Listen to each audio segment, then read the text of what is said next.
My story of cultural diversity, I guess that starts, at the very beginning.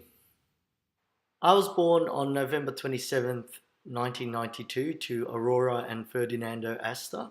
I grew up in Fitzroy and went to school at Carlton Gardens Primary School before moving on to Brunswick Secondary College for my high school education, and then which was a very eventful time in my life, culminating in graduating in 2014 with a Bachelor of Education and started teaching. What would a daily routine look like to me? Like my dad I'm very much an early starter and have to get the day started with an old Italian espresso in the morning, and then I go to work and things like that during the day, and then come home and make a dinner. Always like a home cooked meal, but you can't get past takeaway now these days. But try to be as healthy as you can, and then go to bed. Obviously, at the end of the day. So, well, I think that central to my religious beliefs, or the beliefs that come from my family and my culture, has definitely been Roman Catholicism, which is the largest branch of Christianity. I mean, my father came from Italy, which is a very, very predominant and very strong Catholic country, and my mum came from the Philippines, which was, impacted by the Portuguese who came there and settled there, um, in the early 17 or the late 1700s. Um, and so that was very influential in our culture and definitely in my family life. My parents are very devout Roman Catholics, and so when I was a child and up to this day as well, it's sort of become a family tradition as such. We do go to mass together each week, and then afterwards we go and have a bit of a coffee and things like that in Carlton in Lygon Street. But yeah, definitely that would be a main part of our culture.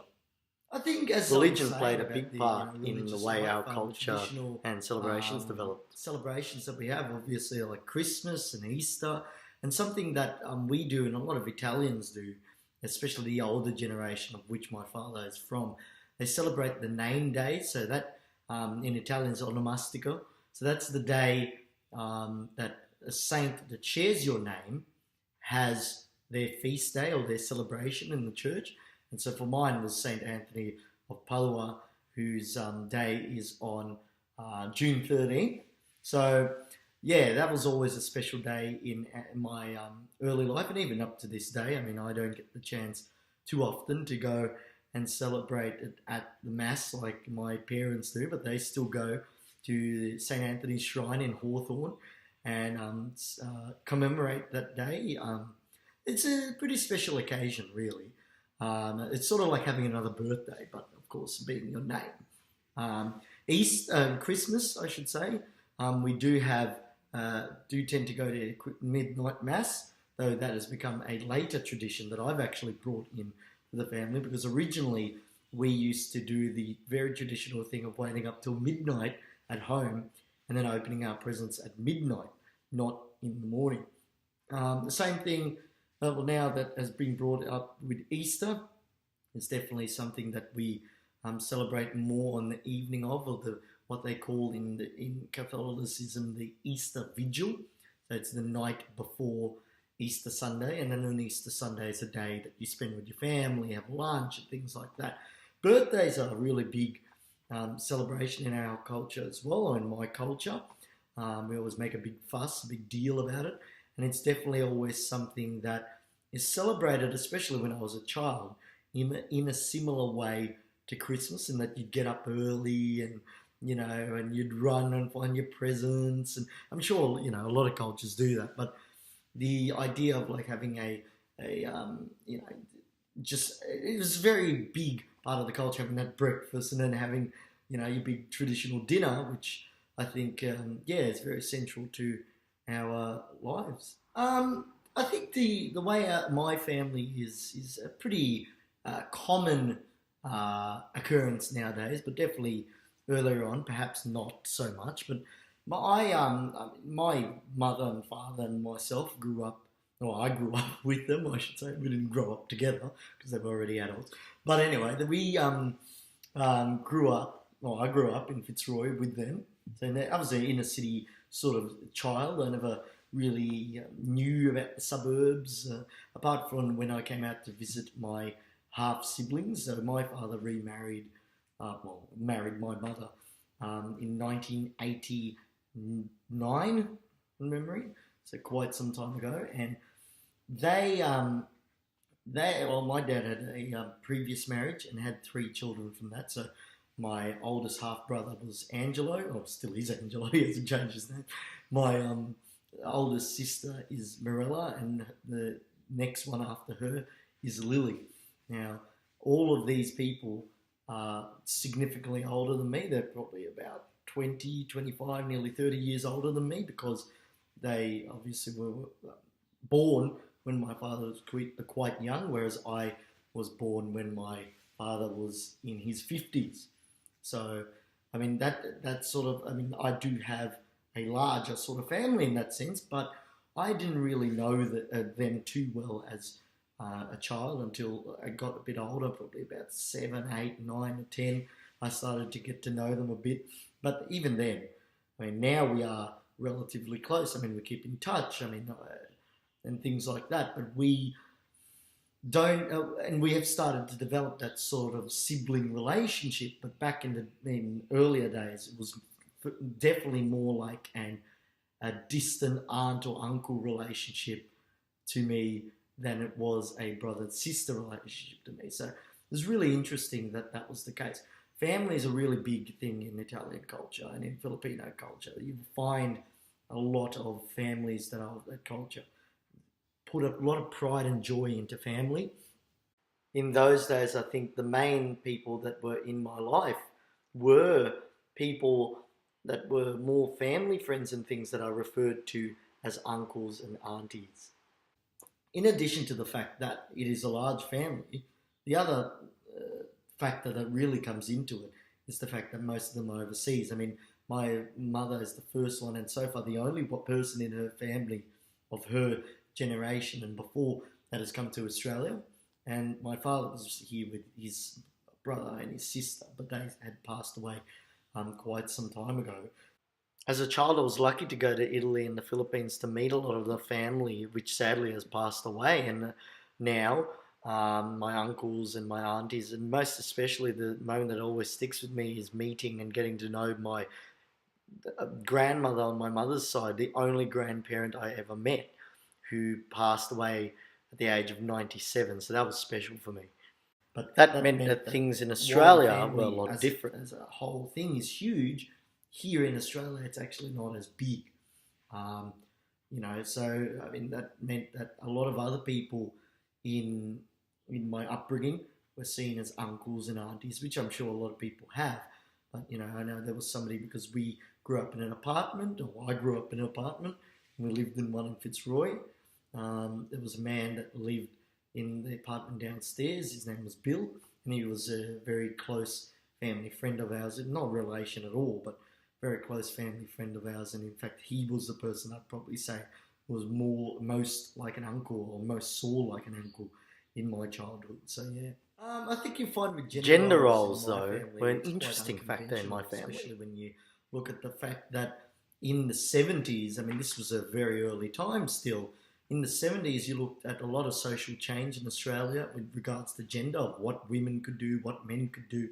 But then you had someone like my mother, who had already graduated with 2 degrees from university and was a fully qualified teacher and university lecturer. And by the end of her career as a teacher in 1889, I don't think she'd forgive me for that, 1989, when she got married, she was already deputy head of that university. All this happening in the Philippines, which is interesting when you look at that, because, I mean, a predominantly Catholic country was allowing women to take on more gender roles. In fact, at the time, the country was about 4 or 5 years away from electing its first female president, the first female president in Asia. And when you had many countries around the world, including Australia, and most definitely including the United States, yet to do that. So it is interesting when you look at that and you look at how gender develops over that time. And yes, culture might have something to do with it, but I feel that yes, that may be the case, but it also is um, an inertia to change that is quite unique to Western countries, actually more specifically unique to Australia and to the United States than to other countries around the world. Because you look at a Western country like Britain that has already had two female prime ministers, and we have had Julia Gillard, of course, but we still are somewhat behind in gender equality or equity, more specifically, than other countries. Absolutely.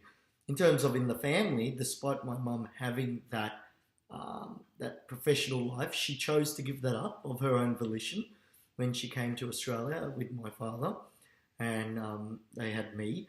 My father had actually encouraged her, tried to encourage her to get the accreditation to teach in Australia, which she is still able to do. I mean, she won't do it now; it's a bit too late in her life to be starting a new career, I guess. But she would, she's had the ability to do that. She chose not to because she believed that time was past and it was time for her to focus on her new role as a mother, which women and men as fathers should and would have the right to do.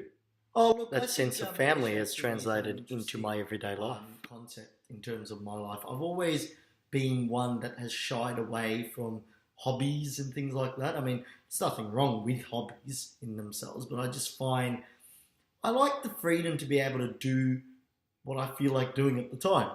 Whether it is to catch up nowadays, to catch up with friends, or to catch up with family, or to go out for lunch, or to go catch a movie, or watch a soccer game, or just sit on the couch and watch Netflix, or whatever it might be.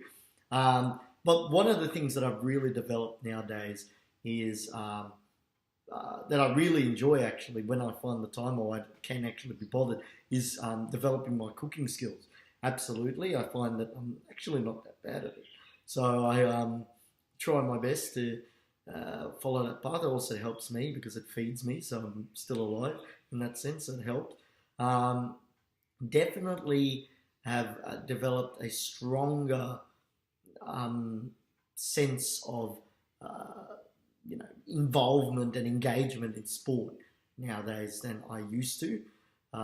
Definitely, and whether it's supporting the old Blues, or it's supporting clubs around the world, whether it's in Serie A in the Italian Soccer League as Juventus, or in the English Premier League, which I've started to get into a bit more, and the teams in there. Those are some of the things that I like to do. Something I really like to do, especially in the summer months, is take a drive down to Rye and to Sorrento and things like that, and go to the beach. That I greatly enjoy, and having picnics and things there, and enjoying a good ice cream and things like that. Yeah, absolutely. And I hope that people are able to look at their own lives and think about what their culture is like and how they have become the person that they are. And that would be, I guess, the best outcome for all of us, because once we understand ourselves, we can start understanding other people.